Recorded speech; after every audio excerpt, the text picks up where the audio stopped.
안녕하세요. 저는 전북대학교 철학과에 근무하는 진성수 교수라고 합니다. 여러분 만나 뵙게 돼서 반갑게 생각합니다. 오늘 함께 공부할 내용은 여러분들 교재 청주향교 선비학당 어린이 청소년 인성교육 교재 내용이 되겠습니다. 지금 이 시간에는 1편 향교와 서원에 대해서 저와 함께 공부해 보겠습니다. 제1편 향교는 무엇을 하는 곳인가요? 라고 하는 내용입니다. 여러분들 이 페이지 보이시죠? 네, 한 페이지 넘겨보겠습니다. 왼쪽에 있는 이 그림 명륜당이라고 써 있는 곳인데요. 예전에 향교에서 수업을 하던 곳입니다. 교실, 강의실이라고 말할 수가 있는데요. 명륜당이라고 하는 말은 명은 밝힐 명, 윤은 윤리윤, 당은 집당 이렇게 말합니다. 그러니까 윤리를 밝히는 집, 윤리를 밝히는 곳, 교실 이런 뜻이고요. 뭐 향교나 서원이나 그 밖에 곳에 가면 명륜당이라고 써 있는 곳은 다 강의실이라고 생각하면 되겠습니다. 이 청주향교도 물론 명륜당이 있고요. 1강 청주향교 내용을 보겠습니다. 9페이지입니다. 1번 향교 조선시대의 공립학교입니다 라고 써 있죠. 조선시대 학교는 지금하고 똑같습니다. 두 가지입니다. 지금도 그렇죠. 국립과 사립이 있잖아요. 크게 보면 국립은 나라국, 설립, 나라에서 세운 겁니다. 그리고 사립은 개인사, 설립, 개인이 세운 겁니다. 그러니까 학교도 나라가 세운 게 있고 개인이 세운 것이 있듯이 조선시대도 마찬가지입니다. 조선시대 조정에서 세운, 나라에서 세운 곳이 있고 그것을 이제 국립교육기관이라고 하고 이제 개인이 세운 곳은 사립기관, 사립교육기관이라고 합니다. 그러면 향교라고 하는 교육기관은 국립교육기관일까요? 사립교육기관일까요? 여러분 한번 생각해 보세요. 향교는 나라에서 만들었을까요? 개인이 만들었을까요?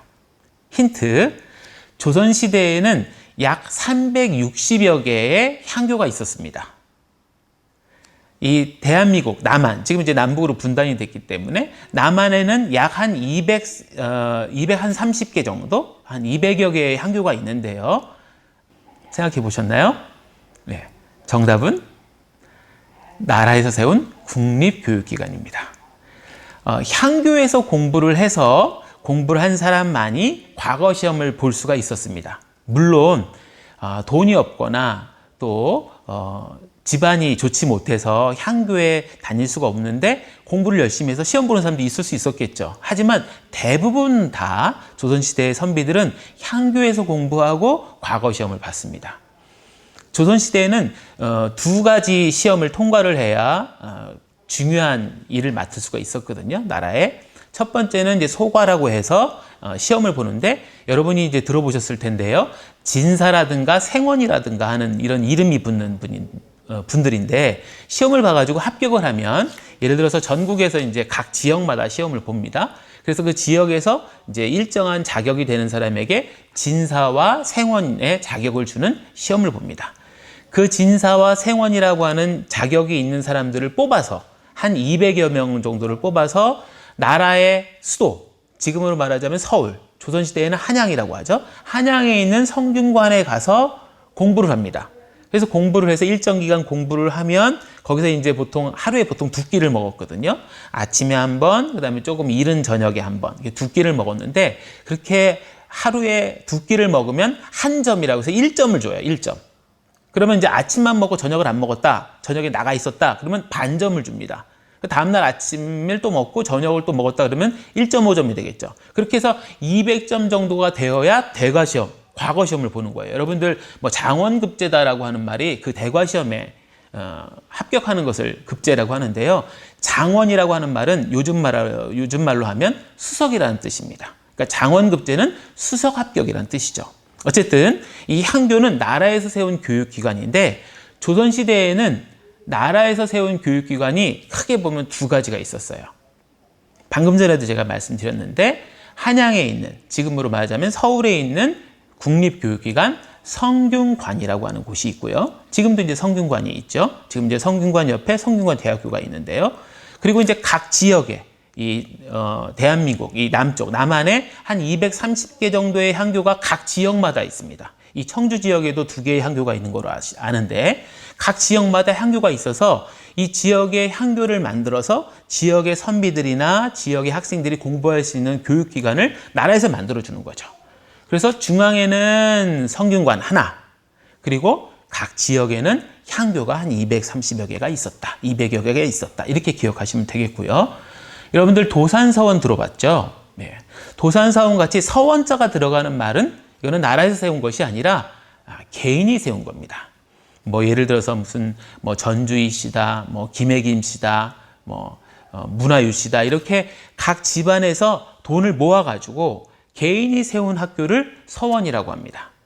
근데 서원은 좀 큰 규모를 얘기하고요. 서원에서 제사도 지내는데 서원보다 조금 작은 규모의 학교가 있어요. 그걸 뭐라고 할까요? 여러분들 많이 들어봤을 텐데 서당이라고 합니다. 서당은 작은 규모의 학교, 개인이 세운. 그래서 조선시대에 보면 서당도 여러 종류가 있는데요. 그 문중에서, 예를 들어서 이제 집안에 좀 돈이 있다. 그래서 그 집안에 제일 돈이 많은 분이 집안에 그 같은 친척되는 어린이들 다 모아서 공부를 시켜야 되니까, 그럼 이제 비싼 돈을 주고 비싼 선생님을 모셔와요. 그래서 그 문중 사람들이 공부하는 문중서당이라고 하는 것도 있고요. 어떤 동네에서는, 우리는 이제 잘 사는 동네가 아니니까 각각 집마다 돈을 얼마씩 모아요. 뭐 쌀, 뭐 반돼, 한돼, 뭐 배 한 필, 뭐 비단 뭐 얼만큼 해서 그 돈을 좀 모아가지고 그 돈을 모은 것으로 선생님을 초빙합니다. 훈장 선생님을 초빙하는 거예요. 그래서 동네에서 만든 서당도 있어요.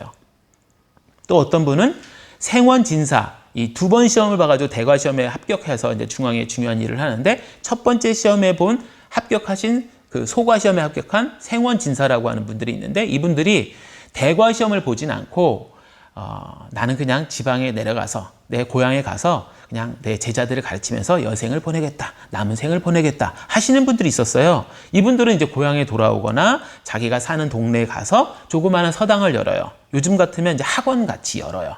그것도 서당이라고 해요. 그러니까 이것도 개인이 세운 거죠.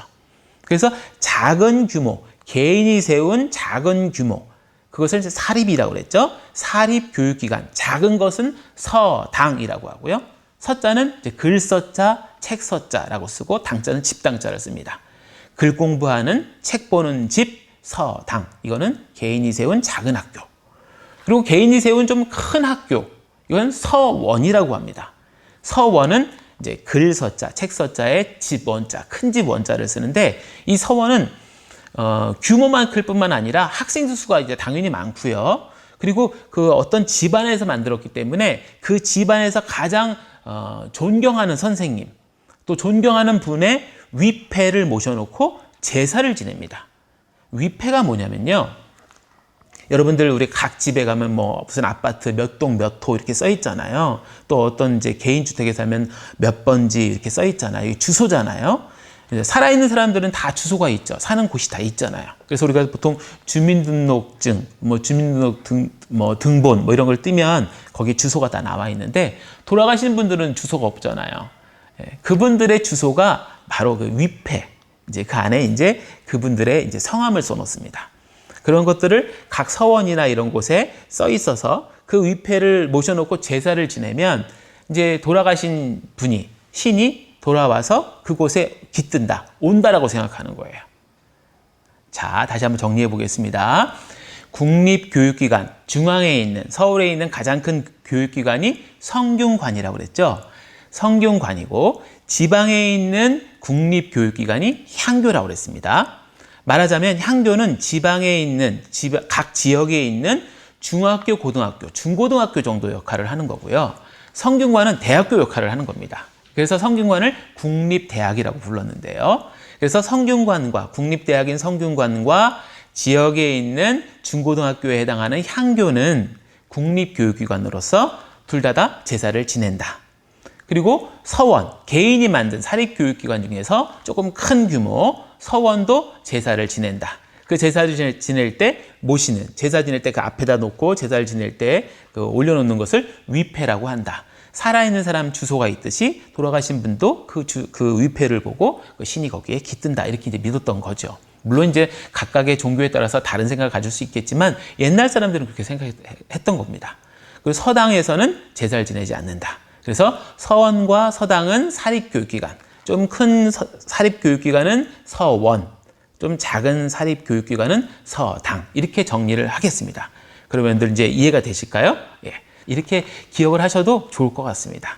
여러분들 지금 그 내용이 9페이지에 있는 내용인데요. 그 마지막 단락, 세 번째 단락 마지막 단락에 보면 현재 청주시에는 청주향교와 문희향교 두 개의 향교가 있다라고 되어 있죠. 이 청주에는 두 개의 향교가 있는 겁니다. 그러니까 이렇게 청주 지역에서는 향교가, 중고등학교에 해당하는 향교가 두 개가 있다. 이렇게 기억을 하시면 되겠습니다. 다음 페이지 한번 넘겨보세요. 10페이지에 보면 이 청주향교를 위에서 찍은 이 사진이 나와 있고요. 아주 멋집니다. 그리고 11페이지에 보면 청주향교는 삼남지방의 으뜸향교입니다. 라고 되어 있죠. 삼남지방이라는 게 무슨 뜻일까요? 삼남지방. 예전에 조선시대에는 한양이 수도니까 한양을 제외한 지역들을 이제 부르는 이름이 있었거든요.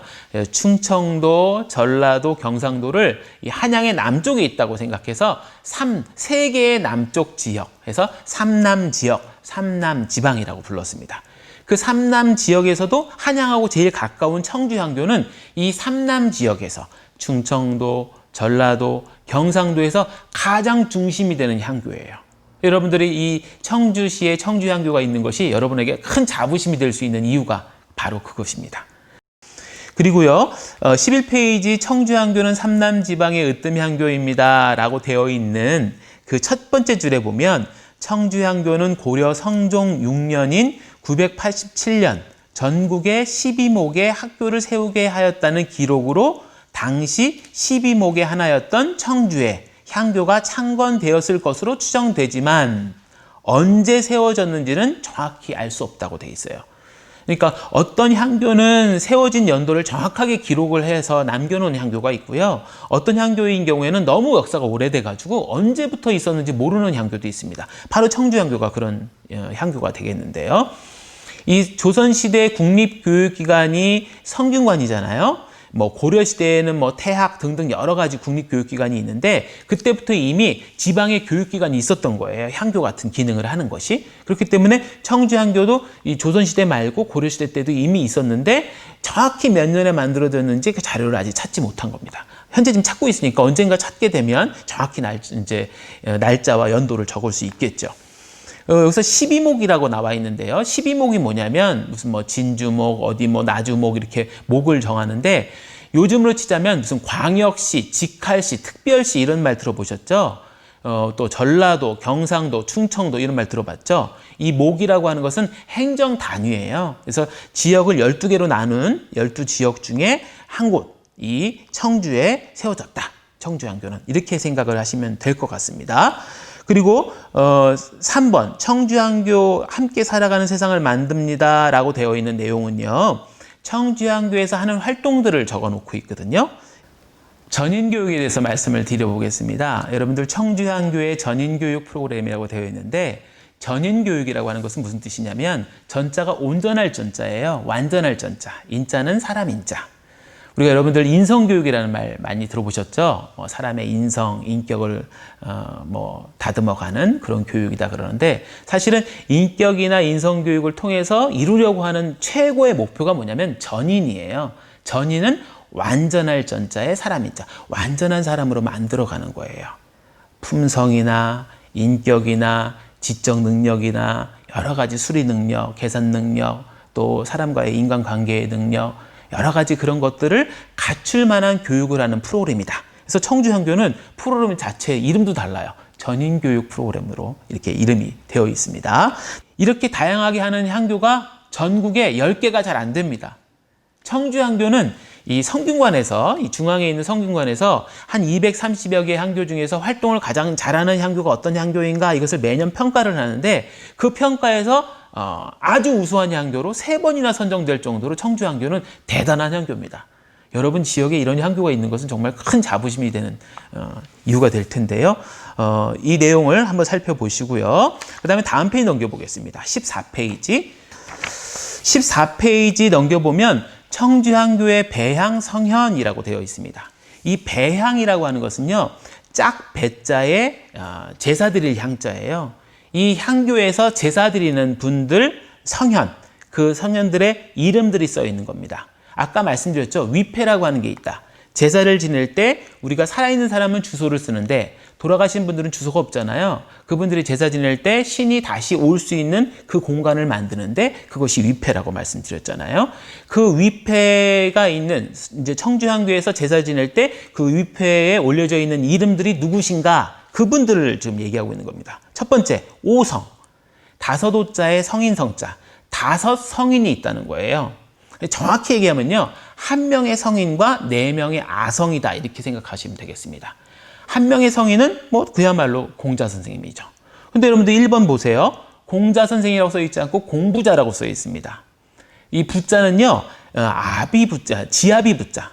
여러분 아버지 부자가 아니라 지아비 부자인데요. 지아비는 남자다 이런 뜻이 있는데 또 다른 뜻으로 선생님, 위대하신 선생님 이런 뜻이 있어요. 그래서 공자라고 불러도 되고 공부자라고 불러도 되는데 공부자라고 불렀을 때에는 공시 선생님이라는 뜻의 공자, 공자 선생님 공시니까요. 자자는 선생님이라는 뜻이거든요. 그래서 공자, 공시 선생님이라는 뜻인데 이것을 좀 더 높여 부르기 위해서 위대하시고 훌륭한 선생님이라는 뜻으로 부자를 집어넣는 거예요. 그래서 공부자 이렇게 되어 있는 거고요. 이제 공자 선생님이시고요. 그리고 이제 여러분들 공자 선생님 바로 밑에 그림이 나와 있죠. 이 그림은 당나라 때 상상해서 이 나무로 목판으로 찍어낸 거기 때문에 공자 선생님이 이렇게 생겼다라고 단정 지을 수는 없어요. 하지만 이렇게 생겼을 것이다라고 추측해서 후대에 한 1000년 지나서 상상해서 목판으로 찍어낸 그림이기 때문에 이제 생각해 볼 수 있는 거고요. 그 다음에 이제 2번부터 5번까지가 안자, 증자, 자사, 맹자 이 네 명이 성인이 아니라 정확히 얘기하면 아성이라고 말할 수가 있습니다. 아성은 뭐냐면 아자는 버금 아자입니다. 그러니까 성인보다는 조금 못하지만 보통 사람보다는 한참 위에 있는 성인의 버금가는 거의 성인에 가까운 분들을 아성이라고 하거든요. 그래서 안자, 증자, 자사, 맹자 이분들까지 해서 이 성인과 아성, 성인 한 분, 아성 네 분에서 이 다섯 분을 오성, 그래서 오성위 이 다섯 성인을 모시는 위패가 있고요. 각각 한 명씩 다 있습니다. 그 다음 페이지 넘기시면 16페이지에 가보면 송조육현이라고 되어 있는데 송조는 송나라 왕조라는 뜻입니다. 송나라 왕조의 훌륭한 학자들 6명을 또 위패를 모셔서 제사를 지내요. 주돈이, 정호, 정의, 소옹, 장제, 주의 선생님까지 이 6명을 송나라 시대의 사람들이기 때문에 송왕조의 6명의 현인 훌륭한 학자 송조육현이라고 하고요. 그리고 이제 우리 한국에 이제 삼국시대 때부터 고려시대, 조선시대 때까지 18현, 18명의 현인들, 훌륭한 학자들이 있어요. 여러분이 아는 분들 중에서 가장 유명한 분들 1번에 설총, 2번에 최치원, 그 다음에 4번에 정몽주 이런 분들을 많이 들어보셨죠. 그 다음에 9번에 이황 선생님, 그 다음에 다음 페이지 넘기시면 11번에 이희 선생님, 율곡 이희 선생님 많이 들어보셨죠? 예, 이런 분들. 그 다음에 이제 이 대전 지역, 충청 지역의 유명한 학자시죠. 우암 송시열 선생님 16번까지 해서 이렇게 이 18명의 한국의 18현, 이걸 이제 한국의 18현이라고도 하고 아국, 나자 나라국자 써서 우리나라의 18현이라고도 하는데 이분까지 해서 5명, 6명, 18명 이렇게 더하면 몇 명일까요? 29명 이분들의 위패를 모시고 제사를 지내는 겁니다. 이 향교에서요. 아까 말씀드렸던 대로 성균관 또 향교 서원에서 제사를 지냈다고 그랬죠. 이 청주향교는 바로 이런 역사를 가지고 있는 곳이다. 이렇게 생각해 두면 되겠습니다. 네, 지금까지 제1강 청주향교에 대해서 살펴보았는데요. 청주향교는 정말로 자부심이 있는 곳입니다. 이 삼남 지역의 가장 대표되는 향교이고 또 현대사회, 현대시대에 왔을 때는 또 향교로서 우수한 향교, 우수향교로 3번 또 선발될 정도로 훌륭한 향교다.